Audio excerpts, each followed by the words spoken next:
Hello everyone, কেমন আছেন সবাই? আশা করি সবাই অনেক বেশি ভালো আছেন।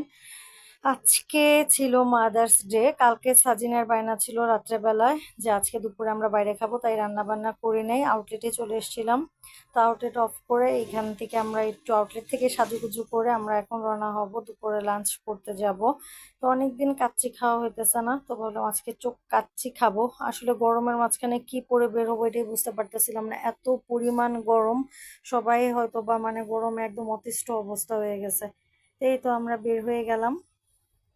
আমরা অনেকক্ষণ চিন্তা করেছিলাম আউটলেটে বসে যে কই খাওয়া যায়, খুব ভালো একটা রেস্টুরেন্ট দেখে খেতে যাব, যাতে খাবারের মানটাও ভালো থাকে, পরিবেশটা অনেক সুন্দর থাকে। তো অনেকক্ষণ খুঁজতে খুঁজতে আমরা একটা রেস্টুরেন্টের খবর পেলাম। তো আমরা লোকেশন অনুযায়ী চলে আসলাম আমাদের বাসার একদমই কাছে, মোটামুটি বলা যায়। তো রেস্টুরেন্টটা ছিল 3 তলায়। এইখানে এর আগে আমার আসলে আসা হয় নাই। দোতলায় যখন একটা রেস্টুরেন্ট ছিল এই বিল্ডিং এর, তখন আমরা অনেক আগে খেয়েছিলাম। তো যাই হোক, এখানে খাবার রিভিউ দেখলাম খুব ভালো। আর যেহেতু লাঞ্চ টাইম একটু ভরপেট খেতে হবে, তো টেস্টটা যেহেতু লাঞ্চ টাইম ছিল, অনেক বেশি ভিড় ছিল, তো আমরা বসে ওয়েট করতেছিলাম। আমরা অর্ডার দিয়ে দিয়েছি, আমরা তো আগে থেকে প্ল্যান ছিল কাচ্চি খাবো।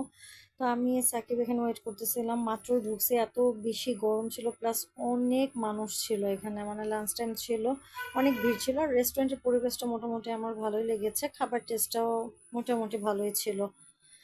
তো আমরা ওয়েট করতেছিলাম খাবার কখন আসবে, আমাদের যেতে যেতে 3টার মতো বেজে গেছিল। এই তো আমাদের খাবার চলে এসেছে। এখানে একজনের কোয়ান্টিটিতে এতটুকু ছিল। চিকেন যে ইয়াটা আছে, কাচ্চিটা আছে, আমরা এটা নিয়েছিলাম। মাংসের পিসটা অনেক বেশি ভালো ছিল, সাথে একটা আলু ছিল, আর বাসমতি চালের রাইস ছিল, আর এভারেস্ট ছিল। আমি পুরোটা শেষ করতে পারিনি, আমি আর সাজিন মিলে একটা শেষ করছি। তো এই তো আমরা খাবার দাবার শুরু করলাম। টেস্ট ছিল, খাবারটা অনেক মজার ছিল। গল্প করতেছিলাম, আস্তে আস্তে খাইতেছিলাম। আর আকাশ মেঘলা ছিল, আমরা তো ভিতরে ছিলাম, বুঝতে পারতেছিলাম না। তো আমার কাজিন বলতেছিল যে হয়তো বা বৃষ্টি হইতে পারে। তো আমি বলতেছিলাম না রে, যে গরম, মনে হয় না বৃষ্টি হবে বা কিছু। আচ্ছা, আমাদের সাথে আমার 2 কাজিনও গিয়েছিল, আমরা একসাথেই গেছিলাম। তো সাকিব বলতেছিল খুব মজা হয়েছে খাইতে। আর সাকিব তো এমনিতেই অনেক বেশি ফুডি, বিরিয়ানি পাগল মানুষ। সাকিব বিরিয়ানি খুব পছন্দ করে, আর কাচ্চি হলে তো কোনো কথাই নেই। আমি আর সাজিন খুব কষ্ট করে শেষ করছি। তো এরপরে আমরা মজু নিয়ে নিলাম। আমার কাছে মজুটা মানে মনে হইতেছে বিরিয়ানির সাথে অনেক বেশি অমৃতর মতো লাগতেছিল। তো আড্ডা, কথাবার্তা, বসে রেস্ট নিলাম। পরে চিন্তা করলাম যে রাতে বাসায় যে আবার রান্না করবো, কারণ এখান থেকে যাই আমি আউটলেট করবো, আমার ইচ্ছা ছিল। তো সাকিব বলতেছে তাহলে একটু পার্সেল নিয়ে নাও, রাতেও আজকে কাচ্চি খাবো। তো আমি বললাম আচ্ছা ঠিক আছে, তাহলে পার্সেল নিয়ে নিই। তো আমি এখানে ড্রিঙ্কসটা শেষ করতেছিলাম, আর পার্সেলটা অর্ডার করছিলাম, তো পার্সেলটার জন্য ওয়েট করতেছিলাম, প্লাস বিলের জন্য। তো এখান থেকে আমি একটু ফুটেজ নিয়ে নিলাম। প্রচণ্ড ভিড় ছিল, একদমই জায়গা খালি ছিল না। আমরা গিয়ে 2-3 মিনিট মানে দাঁড়ায়ছিলাম, তারপর আরও 2-3 মিনিট পরে আমরা সিট পাইছি বসার মতো। তো এই তো আমাদের পার্সেল চলে এসেছে, এখানে সবাই পেট পুরে খাইছে। তো এই তো আমরা বেরোচ্ছি, দেখেন কি পরিমাণ ভিড়।